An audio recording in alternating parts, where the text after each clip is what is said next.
The crowd roared from all sides of the battle arena. Alien voices shouted, laughed, and cheered from glowing stands that floated in the air.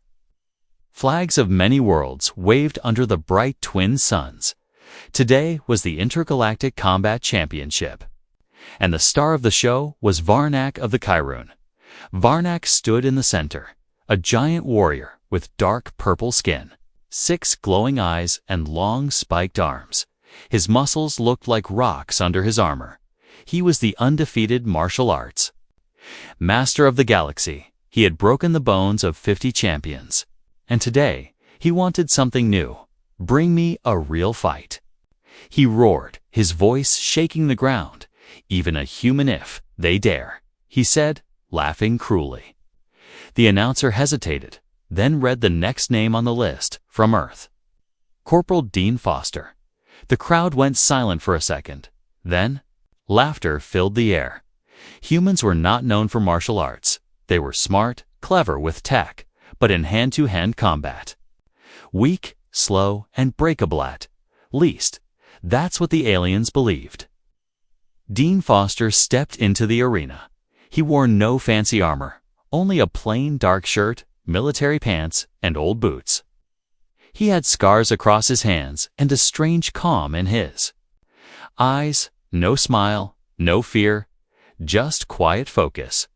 Varnak looked at him and laughed again. "This is your champion," he mocked, spreading his arms to the crowd. "He looks like a skinny maintenance worker, not a fighter." Dean said nothing. He bowed his head slightly, then moved into a strange fighting stance, legs apart. One hand raised gently, the other by his waist. It didn't look threatening, just peaceful. The gong rang. Varnak moved fast. Faster than anyone could expect from his size. He charged like a beast, claws ready.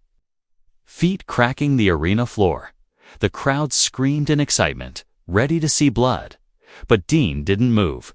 Not until the last moment. Then, like wind, he shifted to the side, turned his body, and raised 2 fingers. In a blink, he tapped the alien's neck. Just once, Varnak froze. His feet stopped moving. His arms dropped. He stood there, blinking in confusion. Then, slowly, like a tree falling in slow motion, he collapsed. The arena went completely silent. Even the announcer forgot to speak. Everyone was staring, not sure what had happened. One touch? One single touch from a human, and the champion was out cold. Dean stepped back, calm as ever. He bowed again, turned, and walked toward the edge of the arena. He didn't raise his fists, didn't cheer, didn't speak. A small alien child in the front row whispered. He moved like smoke. Another alien muttered, "That wasn't a punch. That was something else." Medical teams rushed to Varnak, checking his body. He was alive, breathing, but completely unconscious. No wounds, no broken bones, just ... Turned off like a switch was flipped. The judges called the match winner by knockout Corporal Dean Foster of Earth, but even then, no one clapped. They were too shocked, too confused, too scared. Who was this human? What did he do? How could a weak species defeat the galaxy's strongest fighter with just one move? Far above the arena, in the shadowed VIP box, several alien warlords watched the screen with narrow eyes. One of them, a general from the Zatari Empire, said, "Find out everything about that human." Another added, "If he can do this, Earth may be more dangerous than we thought." Dean, still walking out of the arena, paused at the gate. He looked back, just once, at the unconscious alien warrior behind him. No anger, no pride in his eyes, just a quiet, unreadable calm. The crowd finally started whispering again, but the tone had changed. No more jokes about weak humans. Now, it was fear, respect, and curiosity, and this was just the beginning. The sun had set behind the alien mountains, and the arena was now quiet. But the galaxy was not. Dean Foster's name was spreading across systems like fire and dry grass, on military channels, in secret meetings, on pirate broadcasts. Everybody asked the same thing. Who is this human soldier, and how did he defeat Varnak so easily? Some thought it was luck. Some said it was a trick. But those who saw it in person knew better. It was something else, something dangerous far from the noise. In a small, quiet barracks near the outer edge of the spaceport, Dean sat alone. He cleaned his hands slowly with a worn cloth, his eyes calm. Outside, security bots floated past, and distant lights blinked in the night sky. A knock echoed on the door. Dean opened it to find a tall alien officer standing there. Her name was Commander Earl, a battle-hardened leader of the Zarnok fleet. She had watched Dean's match from the council tower and came with a message: Varnak has requested a rematch. She said coldly, "He is furious, humiliated before his people. He demands a private duel with no audience, no rules, just you and him, full contact." Dean looked at her for a long second, then nodded once. "Fine," he said softly, "but no cameras and no crowd. I want silence." Commander Earl raised a brow. "You're either brave or foolish, human," she said. "He will not hold back this time." Dean gave a faint smile. "Neither will I." The next day, at dawn, they met again, not in the main arena, but in the ancient chamber below it. A place once used for secret rituals. The floor was made of dark stone, the walls carved with old alien runes glowing faintly with light. There were no lights but the crystal fire burning quietly in corners. No audience, no judges. Only the sound of breath and the distant hum of power systems. Varnak stood shirtless, muscles rippling with rage, eyes glowing bright orange. His voice growled through the chamber, "You made me a fool." Dean said nothing, only stepped forward and raised his hands into that same strange pose. No tension, no threat, just peace. Varnak roared and rushed in. He moved faster than before, spinning, leaping, his claws slicing through the air with deadly speed. His body moved like a machine of war, but Dean was gone before the strike landed. Each attack missed by inches, and Dean moved like water. Not blocking, not fighting, just flowing. Varnak shouted in anger, his movements growing wild. He grabbed a pillar and shattered it. Dust filled the air. "Fight me!" he screamed. "Stop dancing!" Dean stepped into the dust cloud, almost invisible, and in that moment, he tapped Varnak's neck, shoulder, and lower back. 3 soft points, barely a touch. Varnak froze. His arms went limp, legs locked. He fell to his knees, eyes wide, trying to move but unable to control his own body. Dean whispered close to his ear, "You lost the moment. You got angry." Then turned and walked away into the shadows. No one else saw the duel, but the story leaked. Within hours, hidden cameras had recorded it from the ceiling cracks, and the footage hit every black market screen before the end of the day. This time, there was no silence. There was only shock. Varnak, the master of alien combat, had been defeated twice, first with a finger, now with mercy. And by a human no one had ever heard of. The galaxy began to look at Earth differently. Some with fear, others with respect, but all with caution. And somewhere far above, in a secret chamber of the Intergalactic Council, leaders of multiple species gathered around the recording and asked, "What else are humans hiding?" Dean Foster never returned to the arena again that week. He went back to his training mat, back to his silence. But now, the galaxy was watching. There was a place deep inside the spaceport no one dared enter without permission. A place reserved for elite training simulations.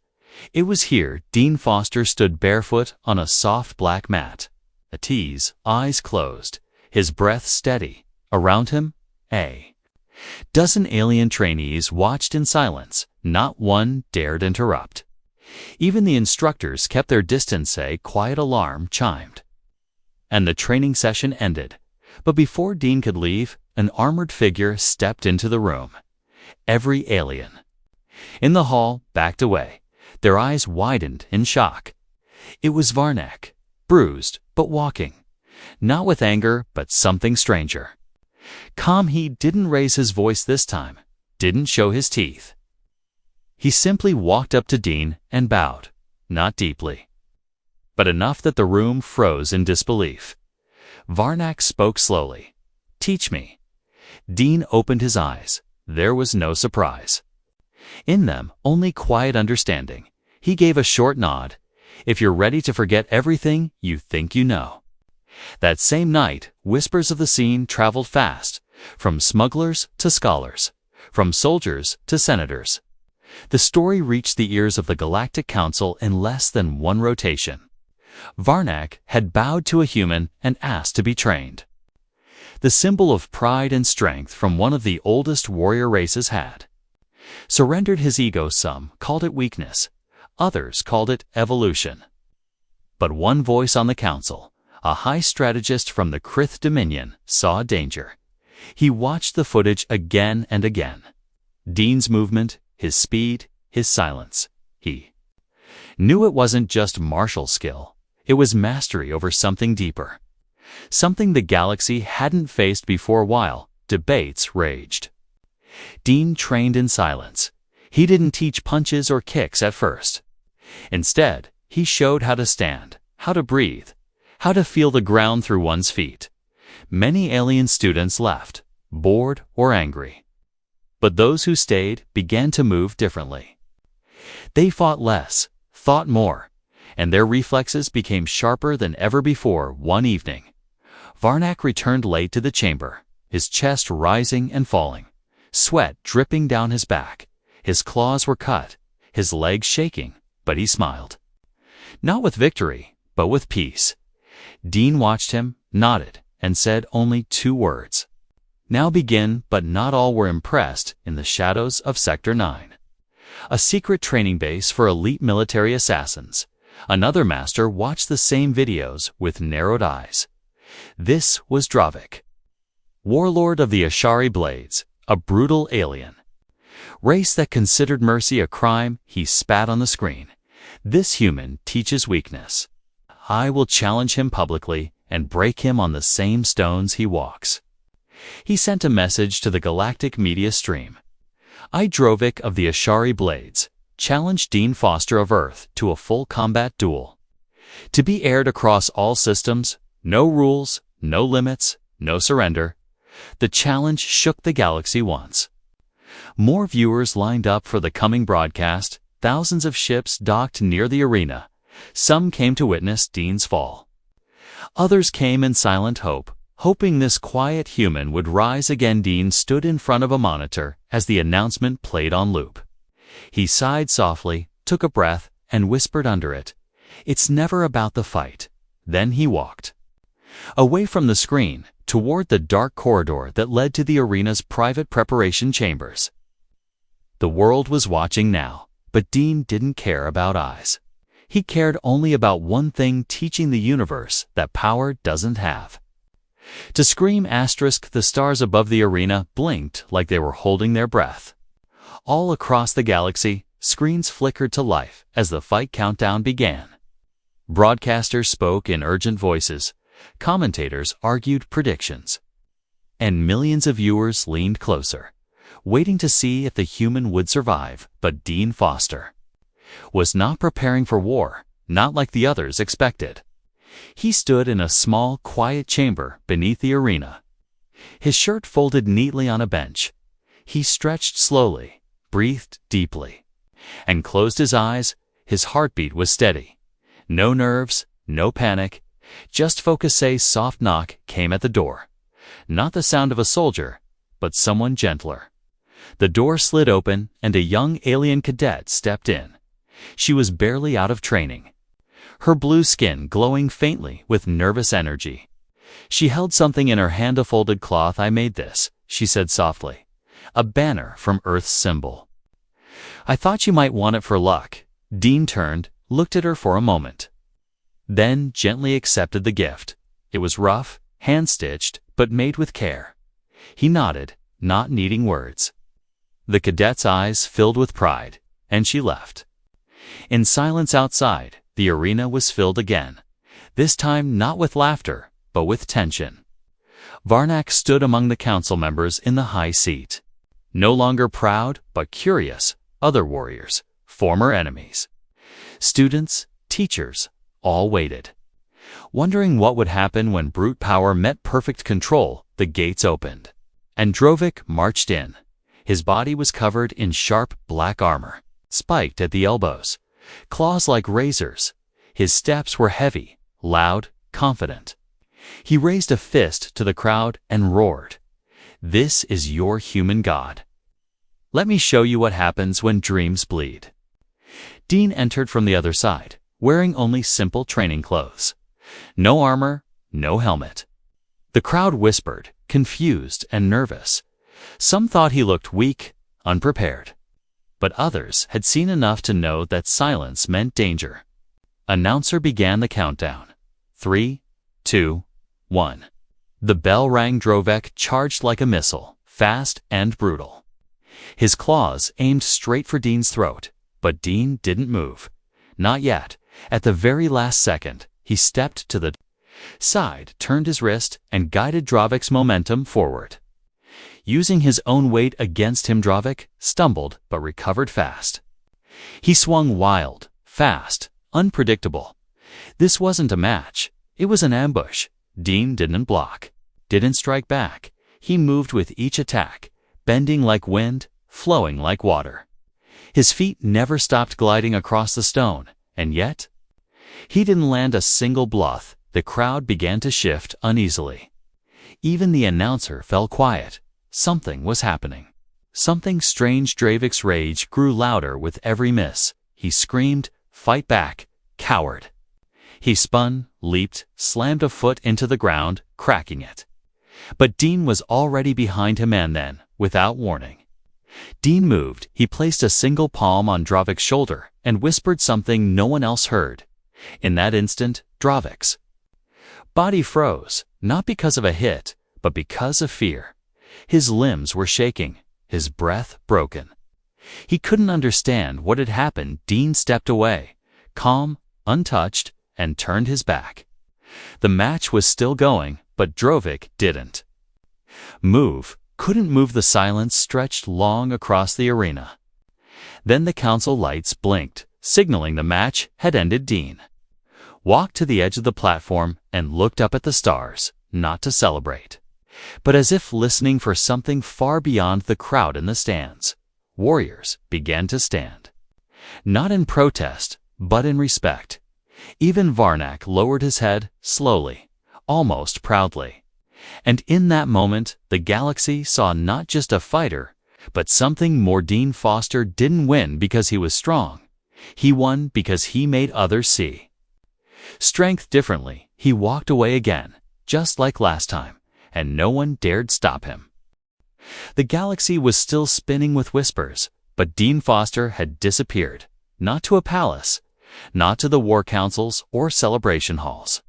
Instead, he returned to the training chambers far below the military decks, away from the lights, away from the praise. It was there he found peace, where silence lived and breath meant more than words. But the galaxy would not let go of him so easily.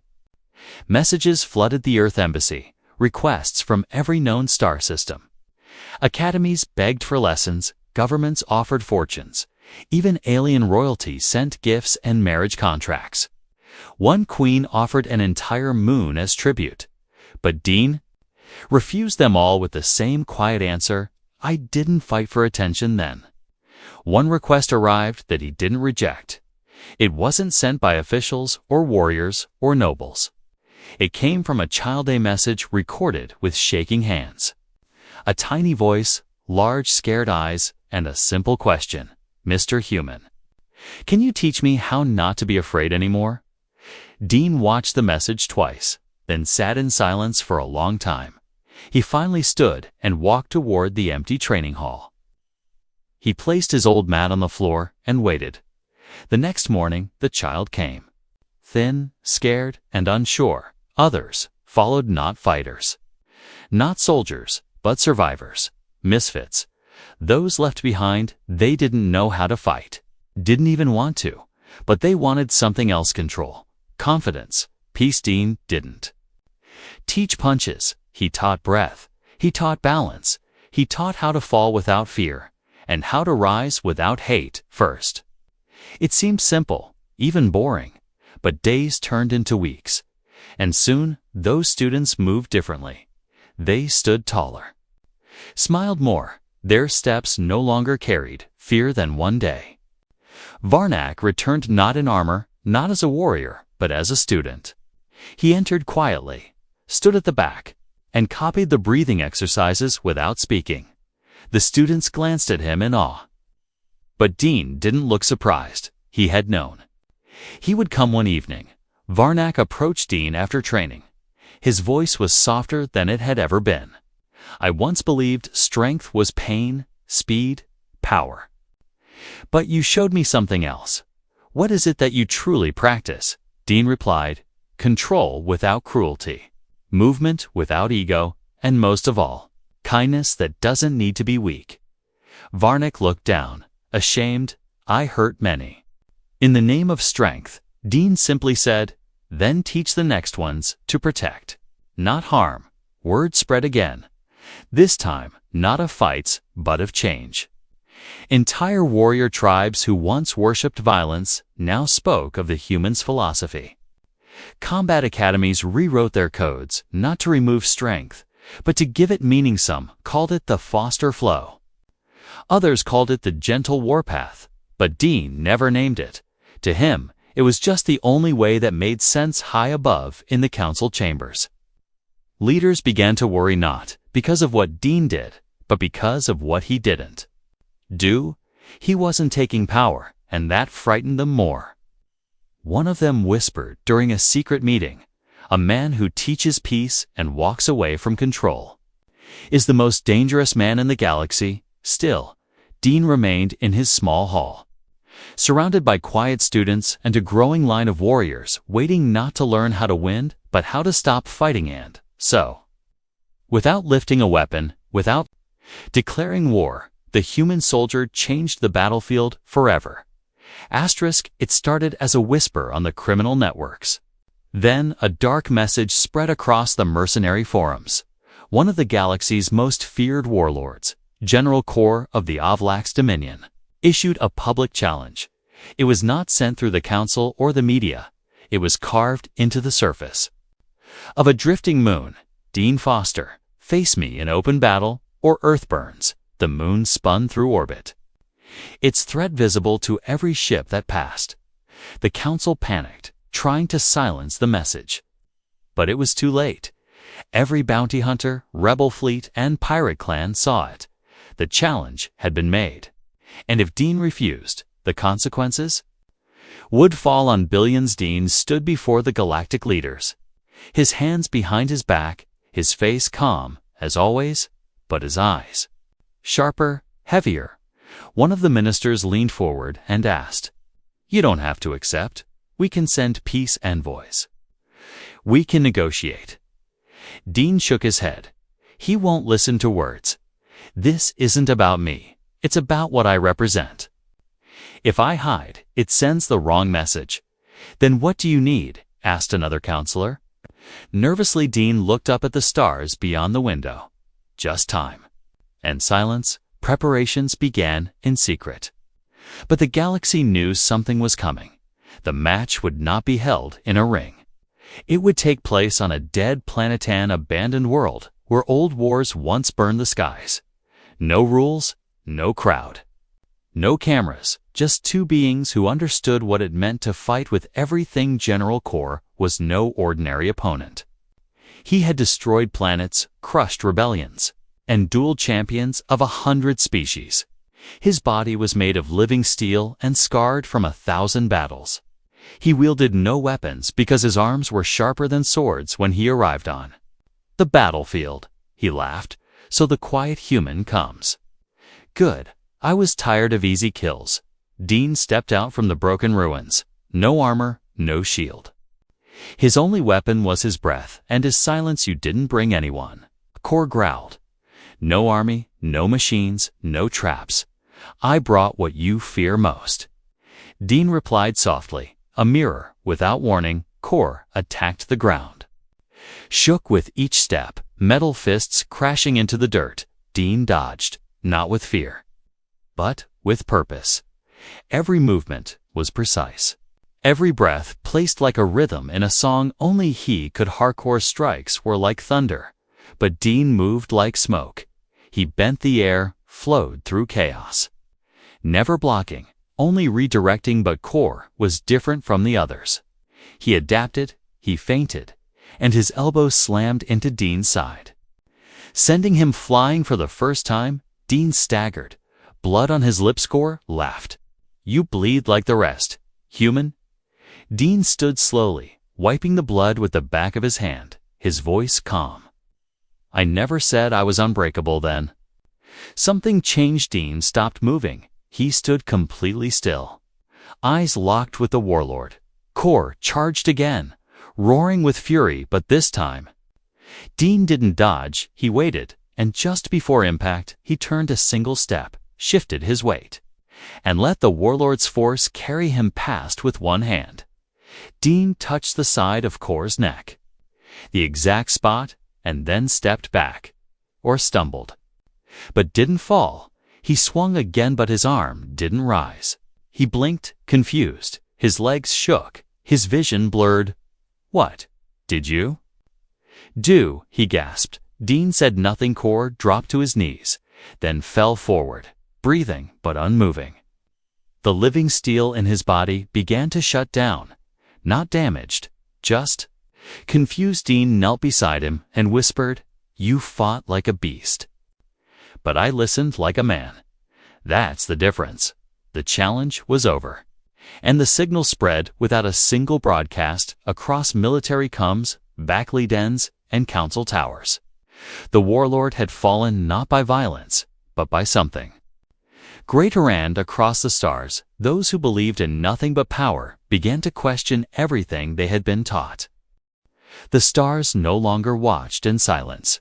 They whispered Dean Foster's name across every world, every system, not as a warrior, not even as a hero, but as something rarer, an idea on backwater planets. Children mimicked his movements in dusty streets. In war academies, instructors rewrote their drills to include breathing and balance. And in the darkest corners of the galaxy, killers sat quietly, remembering the man who fought without hate. But Dean Foster had vanished, not hiding, just walking away, somewhere on a quiet moon filled with wind and white sand. He trained alone again, just as he had before all the noise began. He lived in a simple hut with no machines, just old scrolls and smooth stones. His students found him, one by one, drawn not by glory, but by the hunger to understand something deeper. One night, a shadow crossed his path. Not a warrior, not a student, but someone familiar. Varnak, no longer in armor, no longer proud. He bowed respectfully, then sat beside Dean on the sand. The galaxy has changed, Varnak said. Because of you. Dean shook his head. It changed because people chose to listen. Varnak looked at the stars, his 6 eyes reflecting the moonlight. They want you to return. The council has voted. They want you to lead the new intergalactic peace force, not with weapons, but with wisdom. Dean was silent for a long time. The wind whispered across the dunes like breath. Finally, he answered, I won't lead them, but I'll teach them. Let others carry the banner. I'll remain the stillness behind the storm. As word of his decision spread, something beautiful happened. Alien generals removed their medals, saying they had more to learn. Former pirates became protectors. Warlords began building schools instead of ships. And those who once ruled by fear began ruling by example, but not everyone followed. In hidden corners, some still waited to strike, believing peace was weakness, believing the human was just a phase, a shadow to be erased. They gathered, plotted, and whispered a vengeance Dean knew they would come. Not today, not tomorrow, but one day. So he trained each student not just to defend, but to awaken others, to walk into hate and break it without becoming it, to teach without pride, to fight without cruelty, and to lead without ever needing a throne. And so, across the stars, the quiet human soldier who once stepped into an alien arena became something more than legend. He became a movement, not marked by weapons, but by change, one person at a time, one breath at a time. He reshaped a galaxy built on fear. He didn't leave behind armies. He left behind teachers. He didn't build monuments. He left behind balance. And in every world, wherever conflict trembled or cruelty rose, someone would stand up. Take a quiet breath, raise an open hand, and say the words that echoed louder than any war cry. Never underestimate a human.